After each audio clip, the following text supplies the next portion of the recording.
প্রিয় খামারি ভাই বোনেরা, আসসালামু আলাইকুম।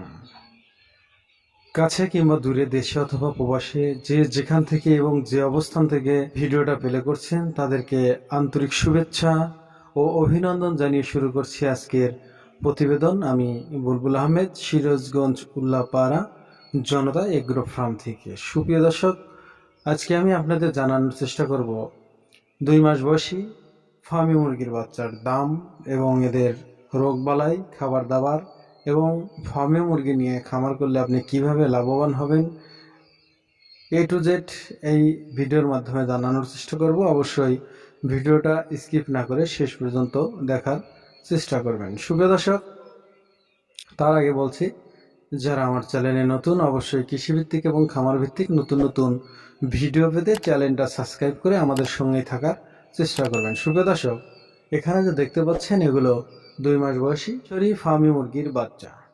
আপনারা জানেন, মিশর থেকে ক্রসবিট হয়ে এই যে দেখতে পাচ্ছেন এগুলোকে আমরা কিন্তু অনেকে ডিমের রানী অথবা ডিমের রাজা ফার্মি মুরগি বলে থাকি, কারণ লেয়ারের পরেই এই মুরগিগুলোর স্থান। এরা একটানা 1.5 বছর ডিম দিয়ে থাকে।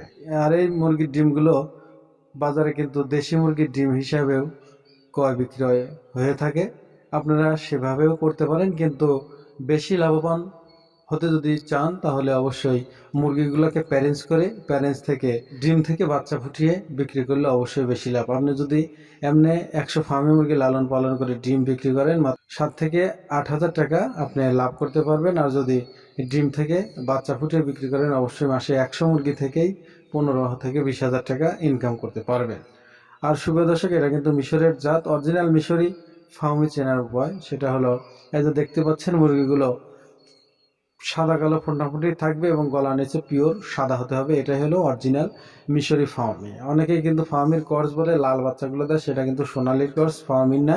সেগুলো কিন্তু ডিম অনেক কম দিয়ে থাকে। তো সুপ্রিয় দর্শক, এদের খাবার দাবার আসলে এরা বাইরের মুরগি হলেও কিন্তু দেশি মুরগির মতো সকল ধরনের খাদ্যই খেয়ে থাকে। যেহেতু আমরা ডিমের জন্য লালন পালন করব, সেহেতু আমরা এদেরকে ডিম আসলে লেয়ার অন খাদ্যটা দেবো। আর আগে যে প্রচেষ্টা আছে, সোনালি স্টার্টার এবং লেয়ার গোয়ার ফিটটা দিলেই হবে। সুপ্রিয় দর্শক, এদের রোগ বালাই, আসলে মুরগির রোগই কিন্তু 3টা, সেটা হলো রানীক্ষেত, গাম্বুরো আর হলো কলেরা। এগুলো খুব কমই এসে থাকে। বসন্ত মাসে যেহেতু ভ্যাকসিন দেওয়া থাকবে, বসন্ত হবে না। এবং ঠান্ডা কেন হয়? ঠান্ডা কিন্তু গরমেও হয় এবং লিটারের কারণেই হয়। অবশ্যই লিটার সবসময় একদম ঝকঝকা থাকবে, কোনো ভেজা স্যাঁতস্যাঁতে থাকবে না। স্যাঁতস্যাঁতে ভাব থাকলেই কিন্তু মুরগি ঠান্ডা লেগে যাবে, সেদিক থেকে লক্ষ্য রাখতে হবে। সুপ্রিয় দর্শক, এই মুরগিগুলোর খাবার দাবার সম্পর্কে গেল, এরা কিন্তু সবজিও খেয়ে থাকে। এখন আমি জানানোর চেষ্টা করব এই মুরগিগুলোর দাম সম্পর্কে। সুপ্রিয় দর্শক, এখানে দেখতে পাচ্ছেন 2 মাস বয়সী ফার্মি মুরগির বাচ্চা। এগুলোর প্রাইস ধরা হয়েছে। তার আগে বলবো আমাদের ডেলিভারির সিস্টেম। আমাদের ডেলিভারি সিস্টেমটা হলো, যদি সরাসরি আপনি খামারে আসতে চান 500 টাকা অগ্রিম বুকিং দিয়ে, তাহলে আমরা শিওর হব আপনি বাচ্চা নেবেন, বাচ্চা রেখে দেবো, আপনি এসে দেখে শুনে নিয়ে যাবেন।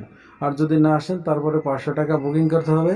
তারপরে খামারে মালটা প্যাকেটিং হয়ে গেলে আপনাকে ফোন করা হবে, তখন বাকি টাকা দিয়ে দিলে আমরা আপনাদের এলাকার উদ্দেশ্যে এই খামার থেকে সিরাজগঞ্জ কাউন্টারে গাড়ি নিয়ে যাব। গাড়ি নিয়ে গেলে ওখান থেকে আপনাদের এলাকার বাসে তুলে দিয়ে সুপারভাইজারের নাম্বার দিয়ে দেবো। আপনারা ওখান থেকে আপনাদের বাস স্ট্যান্ড থেকে বাচ্চাগুলো নিয়ে নেবেন। সুপ্রিয় দর্শক, এইটাই কিন্তু সিস্টেম, আর অন্য কোনো সিস্টেম নেই যে এখানে আসলে টাকা দেবো, টাকা অর্ধেক দেবো আর এখানে আসলে দেবো, এরকম কোনো সিস্টেম নেই। হয় আপনাকে সরাসরি আসতে হবে, না হয় অগ্রিম টাকা পাঠাতে হবে, এটা সিস্টেম। তো সুপ্রিয় দর্শক, এখন আমি জানানোর চেষ্টা করবো এই বাচ্চাগুলোর দাম সম্পর্কে। দেখতে পাচ্ছেন প্রায় 2 মাস বয়সের কাছাকাছি মিশরি ফার্মি মুরগি। এই মুরগিগুলোর প্রাইস রাখা হয়েছে অনলি 180 টাকা পিস। অনলি 180 টাকা পিস। আপনারা চাইলেই এখনই আমাদের স্ক্রিনে দেওয়া নাম্বারে ফোন করে যোগাযোগ করতে পারেন। আমাদের ঠিকানা সিরাজগঞ্জ উল্লাপাড়া, আফার সামালদহ। তো সুপ্রিয় দর্শক, সবাই ভালো থাকবেন, সুস্থ থাকবেন, দোয়া করি। দেখা হবে পরবর্তী ভিডিওতে। সে পর্যন্ত সবার সুস্থতা এবং দীর্ঘায়ু কামনা করে এখানে বিদায় নিচ্ছে। আসসালামু আলাইকুম ওয়া রাহমাতুল্লাহি ওয়া বারাকাতুহু।